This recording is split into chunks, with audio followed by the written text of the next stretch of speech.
Hello and welcome to the Hill and Ponton VA video blog. I'm Matthew Hill here with Carol Ponton. And we are doing a series on the biggest mistakes we see that veterans make in their VA claim. We've talked about veterans just not filing the claim because someone tells them not to, veterans not filing all the claims that encompass their disability. We talked about back disorder that caused leg pain and leg weakness, so if you don't apply for both, the VA is probably not going to give you the full rating decision, the full percentage they should be giving you on both so that you have the proper combined rating. And then we talked about appealing versus an NOD versus reconsideration, and we've also talked about appealing to the BVA. Today we want to kind of take the last two, the appealing both at the regional office and then also to the BVA, and talk about what your job is. Once you've appealed, you're going to have a couple years on either one to do, but you need to not just sit back and just say, oh, it's in the appeal process, it's going. What should people be doing? They should be getting evidence to prove their case. One of the things I see is when they've had, sometimes it's service representatives, it's other people, and they will do a memo for them that outlines their case. And instead of realizing that what the VA needs is proof, they talk about the benefit of the doubt and Right. giving justice. That's not going to get you anywhere. You need to figure out, why did they deny me? Did they deny me because I don't have a back condition? Did they deny me because my back condition is not related to service? A lot of veterans are confused about why they were really denied. I'll have veterans, for instance, for PTSD, and they will say, I'm appealing it, and I did have PTSD. I did have the stressor, and they're going on, and I'll say, well, you are service-connected Right. for PTSD.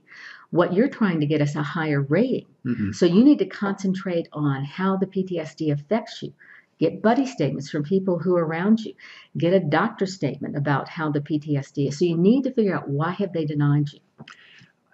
I'd say the two most misconceived concepts in VA are benefit of the doubt and VA's duty to assist. Okay, so like Carol said, we'll see arguments all the time that the veteran has the benefit of the doubt, please grant him the benefits.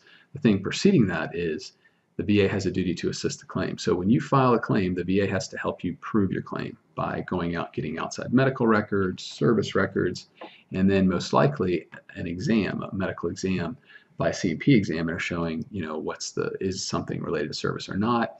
What should the rating be? Once you have that first decision, their duty to assist is probably complete.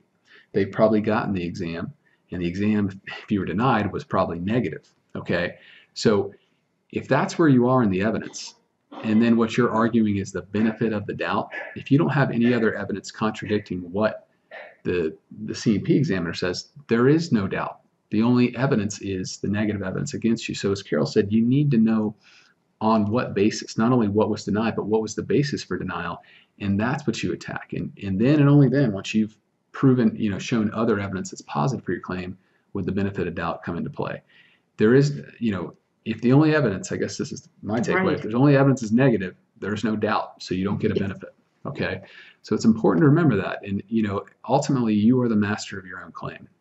You know what happened, you know what's going on now, and once you read the decision, hopefully you know what they did wrong and what evidence you need to supplement there. You're going to be waiting a long time for these claims, so the more you can do to actively buttress your claim or help it, the better you will be. Right. We just see a lot of veterans with really good claims, and they didn't know what to do with them. Right. Well, thank you for tuning in to the VA Veterans video blog. We will be doing more in the series of big mistakes that veterans make. Thanks.